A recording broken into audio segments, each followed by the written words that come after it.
রাজ্যের বিরোধী দলনেতা শুভেন্দু অধিকারীর মুখে কুকথা। বাজেট নিয়ে আলোচনায় অংশ নিয়ে কুকথা বিরোধী দলনেতার মুখে। তারকেশ্বরের তৃণমূল কংগ্রেস বিধায়ক রামেন্দু সিনহাকে কুকথা বলেছেন বিরোধী দলনেতা। সমকাজে সমবেতন প্রসঙ্গে বলতে গিয়ে শাসক দলের দিকে আঙুল তোলেন শুভেন্দু অধিকারী। বিজেপির বহু চর্চিত সেই স্লোগান চুরির অভিযোগ করেন বিরোধী দলনেতা। এছাড়া নাকি মনরেগা নিয়ে বলতে উঠে শুভেন্দু বলেন, কেন্দ্র টাকা দিয়েছে কিন্তু রাজ্য সেই টাকায় ইলেকট্রিকের বিল মিটিয়েছে। তখন তারকেশ্বরের তৃণমূল বিধায়ক রামেন্দু সিনহা বলেন, কেন্দ্র সব থেকে বেশি চোর। পাল্টা বিরোধী দলনেতা রামেন্দুকে তোর বাপ বলে আক্রমণ করেন। এই ঘটনায় তুমুল হইহট্টগোল ছড়িয়ে পড়ে বিধানসভায়। শুভেন্দুর ওই বক্তব্যের কড়া সমালোচনা করে তৃণমূল। বিরোধী দলনেতার এই বক্তব্যের প্রেক্ষিতে বিরোধী দলনেতাকে ধিক্কার জানান অর্থ প্রতিমন্ত্রী চন্দ্রিমা ভট্টাচার্য। পরে বিধানসভার বাইরে বিধায়ক রামেন্দু সিনহা জানান, 100 দিনের কাজ নিয়ে আলোচনা চলাকালীন এই ঘটনাটি ঘটে। তিনি বলেন, পাল্টা তিনিও শুভেন্দু অধিকারীকে ওই ভাষায় গালিগালাজ করতে পারতেন, কিন্তু মমতা বন্দ্যোপাধ্যায়ের শিক্ষা তাকে ওই ভাষায় কথা বলতে দেয়নি। শোনাই আপনাদের কি বলছেন তৃণমূল বিধায়ক রামেন্দু সিনহা। বাজেটের ওপর সকলের বক্তব্য যা শিডিউল অনুযায়ী হয়, বিরোধী দলনেতাকে স্পিকার সাহেব যখন বলতে দিলেন, উনি বলতে বলতে যখন মনরেগা নিয়ে বলতে শুরু করলেন, তখন উনি বলতে চাইছেন যে মনরেগার টাকা কেন্দ্রীয় সরকার দিয়ে দিয়েছে, রাজ্য সরকার সেই টাকায় ইলেকট্রিকের বিল মিটিয়েছে একটা কাগজ তুলে। তখন আমি বলি যেটা মিথ্যা, কেন্দ্র হচ্ছে বড় চোর। উনি তার উত্তরে আমাকে বলছে তোর বাপ চোর। এইরকম একজন নোংরা ভাষার দলনেতা হয়ে এই বাংলাকে কলুষিত করছে। আমি পারতাম, যখন উনি আমাকে বলছে তোর বাপ চোর, আমি ওর 14 পুরুষ নিয়ে বলতে পারতাম, কিন্তু বলিনি। মুখ্যমন্ত্রী মমতা বন্দ্যোপাধ্যায়ের শিক্ষা আমাদেরকে এতটা নিচে নামতে দেয়নি। তাই শালীনতা সবকিছু বজায় রেখেই আমি স্পিকারের কাছে গিয়ে এটার প্রতিবাদ করেছি যে এই রকম ভাষার মানুষকে আপনি অ্যালাউ করেন কি করে। যদি এই রকম দ্বারা চলতে থাকে, পরে বিরোধী দলের কারুরই বক্তব্য রেকর্ডে আনবেন না।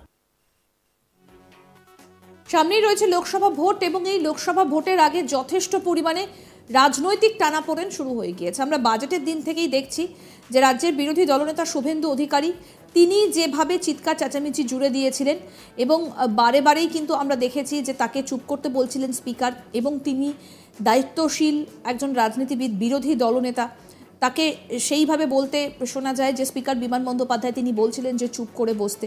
কিন্তু বারে বারেই দেখা যাচ্ছিল যে বিরোধী দলের বিধায়করা বারে বারেই আক্রমণ শানিয়ে যাচ্ছিলেন। এবার তো একেবারে শুভেন্দু অধিকারীর মুখে একেবারে কুকথা। বাজেট নিয়ে আলোচনায় অংশ নিয়ে কুকথা বলছেন বিরোধী দলনেতা। তারকেশ্বরের তৃণমূল কংগ্রেসের বিধায়ক রামেন্দু সিনহাকে কুকথা বলছেন বিরোধী দলনেতা। সমকাজে সমবেতন প্রসঙ্গে বলতে গিয়ে শাসক দলের দিকে আঙুল তোলেন শুভেন্দু অধিকারী। বিজেপির বহু চর্চিত সেই স্লোগান চুরির অভিযোগ করেন বিরোধী দলনেতা।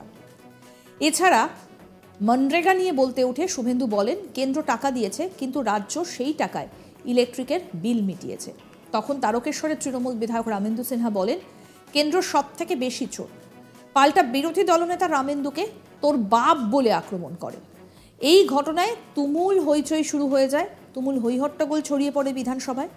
শুভেন্দু অধিকারীর এই বক্তব্যের কড়া সমালোচনা করে তৃণমূল। বিরোধী দলনেতার এই বক্তব্যের প্রেক্ষিতে বিরোধী দলনেতাকে ধিক্কার জানান অর্থ প্রতিমন্ত্রী চন্দ্রিমা ভট্টাচার্য। পরে বিধানসভার বাইরে বিধায়ক রামেন্দু সিনহা জানান, 100 দিনের কাজ নিয়ে আলোচনা চলাকালীন এই ঘটনাটা ঘটেছে। শুনুন কি বলছেন রামেন্দুবাবু।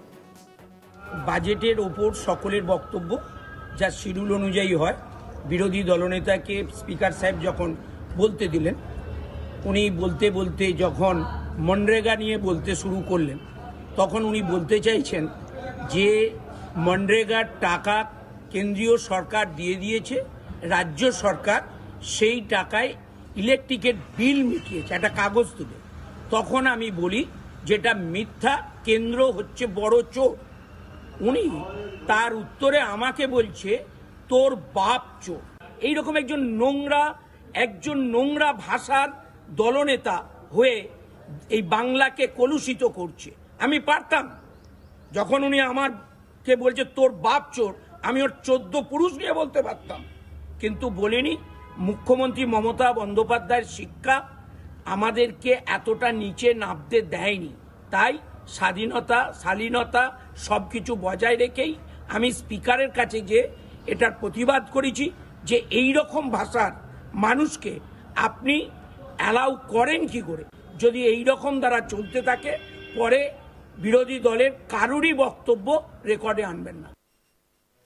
আরও আপডেট পেতে আজ তাক বাংলার ইউটিউব চ্যানেল সাবস্ক্রাইব করুন, নোটিফিকেশন পেতে বেল বাটন অপশন প্রেস করুন, ভিডিওটা লাইক করুন, শেয়ার করুন, কমেন্ট করুন, হোয়াটসঅ্যাপে ফলো করুন আজ তাক বাংলা।